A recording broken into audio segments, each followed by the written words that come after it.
Alright, so what's going on, guys? So, I wanted to comment on the recent musings and the recent things that have come from Bethesda with their newest expansion, and there was an interview that came out that I wanted to kind of comment on. Wanted to give my opinions on because Bethesda is formerly one of my favorite game companies. They've made three of my favorite games of all time now in Fallout 3, New Vegas, and Skyrim. They are three of my favorite games of all time. I know it's been quite a few years since Skyrim is released. Fallout 4 and Starfield are not two of my favorite games of all time, but I do care about this company and what they're doing and what the leadership is saying, like in this interview. So there was an interview with the guy who's the main designer, he's the main game designer behind Starfield. He's the main narrative guy behind Skyrim and Fallout 3 and Fallout 4, I want to say. So yeah, this guy, Emil Pagliarulo. Look, I don't apologize if I mispronounce his name. Your last name fucking sucks, Emil. We gotta talk about what this guy said in an interview where he basically said that Starfield was the greatest game that they released in a lot of ways. Now, look, I know that a lot of this is just PR spin. You know, you gotta say, you can't be like, oh man, Starfield sucks when you're trying to promote the expansion. I get it. But to say that it's the best game that you've ever designed? Really?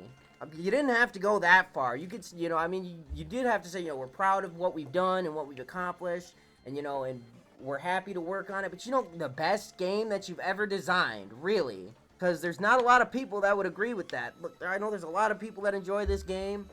I don't even hate it as much as a lot of people do, because there's not really any other games out there like Bethesda games. For fuck's sake, man. How can you be this tone deaf? And then he goes on to say, like, well, in Fallout 3, we learned people got pissed because we killed the main character at the end and didn't let him continue the game, and people got upset. So we learned that people don't want to play our games.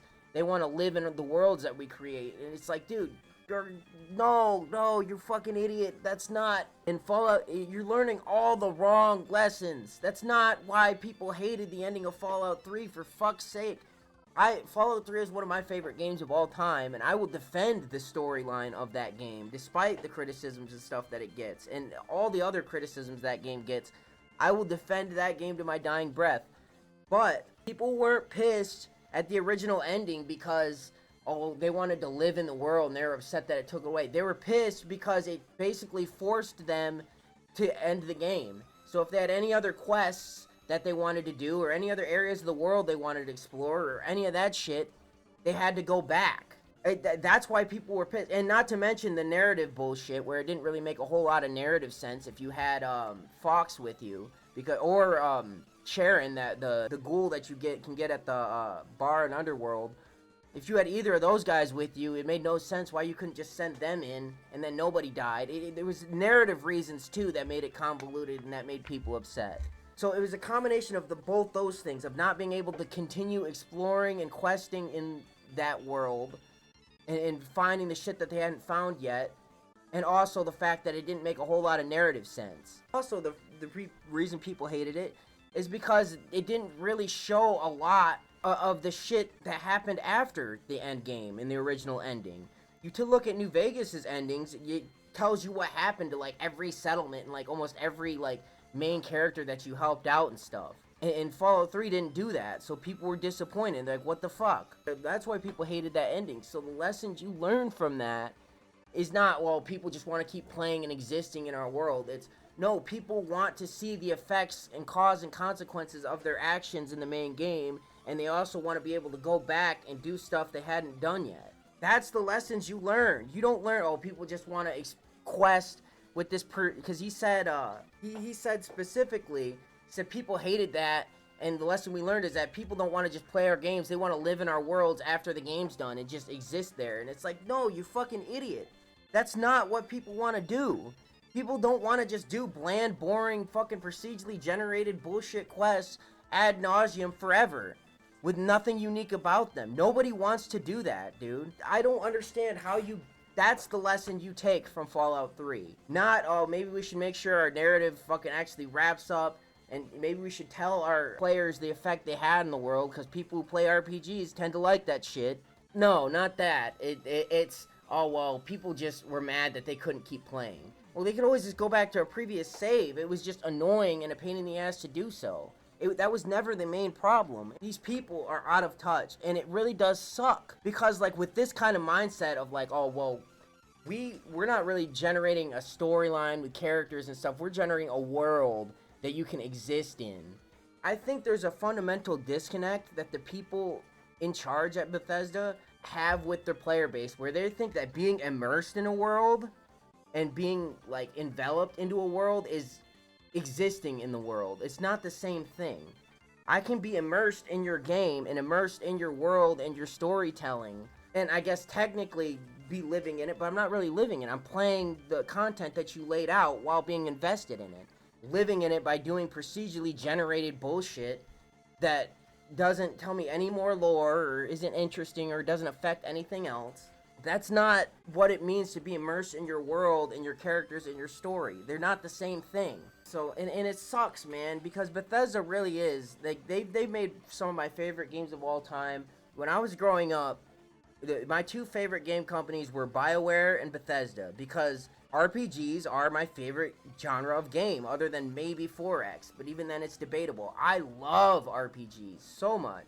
And the sad thing is, even today, nobody's really making RPGs in the same way that Bethesda does, with like the huge open worlds and the different factions with quest lines that you can join, and you know, you can level up in different skills and have different builds. Not as much in Starfield, but the way that Bethesda makes their games and their RPGs, there's not really anyone else that's doing the kind of game like that. There's RPGs that come out, but not with like the different factions that you can go to, and that are open world, that you can just explore different things, and that are completely non-linear and all that stuff.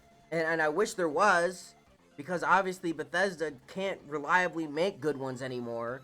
And honestly, in general, these days, there seems to be a lot less RPGs being made, which sucks. I was hoping when fucking Baldur's Gate 3 released last year, there'd be more of them being made, or starting to be made. Beyond that, I think we also need to accept that, like, the Bethesda that was good when we were growing up, I think it's important to know a lot of these people that have made those games great aren't there anymore. It's the same situation as with BioWare and Bungie and a lot of these other companies that have fallen from grace. The people that made these games great aren't there anymore. A lot of the people, Will Shen, now this is the guy who's been with the company for a while. He did the Far Harbor DLC, and he was a lead quest designer for Starfield, which, again, I'd like to know what quests he worked on, because most of the quests in that game are bad. He's gone too, and he was responsible for pretty much the lead designer behind Far Harbor, which is, to a lot of people, the only good thing to come out of Fallout 4. I actually like Fallout 4, not as much as 3 in New Vegas, not even close, but I still like it. But he's gone.